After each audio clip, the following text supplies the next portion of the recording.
Hi friends, 4 power 3.5 divided by 2 power 5 equal to என்னன்னு கேட்குறாங்க. So இதுக்கான ஆன்சர் போகிறதுக்கு a power m divided by a power n equal to a power m minus n அப்படிங்கிற formula use பண்ணிக்க போகிறோம். அதாவது base ஈக்குவலாக இருந்துச்சுன்னா அதோட பவர் வந்துட்டு மைனஸ் பண்ணிக்கலாம். ஸோ இங்கே வந்துட்டு நம்ம பேஸ் முதல்ல ஈக்குவல் பண்ணிக்கலாம். அதுக்கு வந்து 4 வந்து நான் 2 ஸ்கொயர்னு ரைட் பண்ணிக்கிறேன். கீழே வந்து ஆல்ரெடி 2 power 5ன்னு இருக்குது. அதே போல் இந்த 4 பவரில் இன்னொரு 3.5 அப்படிங்கிற பவர் இருக்கு இல்லையா, இதையும் போட்டுக்கணும் 3.5. ஓகே, இப்போ நம்ம மல்டிப்ளை பண்ணிக்கலாமா? நெக்ஸ்ட் ஸ்டெப்பில் என்ன பண்ணலாம், இவங்க ரெண்டு பேர்த்தையும் மல்டிப்ளை பண்ணணும். ஸோ 2 பவரில் 2 into 3.5 அப்படின்னா என்ன கிடைக்கும்னா 7 கிடைக்கும். டிவைடட் பை 2 பவரில் 5 இருக்கும்.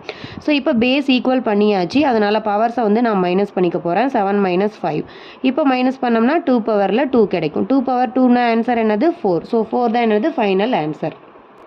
ஓகே ஃப்ரெண்ட்ஸ், இந்த வீடியோ வந்துட்டு உங்களுக்கு யூஸ்ஃபுல்லாக இருந்திருக்கும் அப்படின்னு நினைக்கிறேன். யூஸ்ஃபுல்லாக இருந்துச்சு அப்படின்னா லைக் பண்ணுங்கள், ஷேர் பண்ணுங்கள், கமெண்ட் பண்ணுங்கள், சப்ஸ்கிரைப் பண்ணிக்கோங்க. தேங்க்யூ.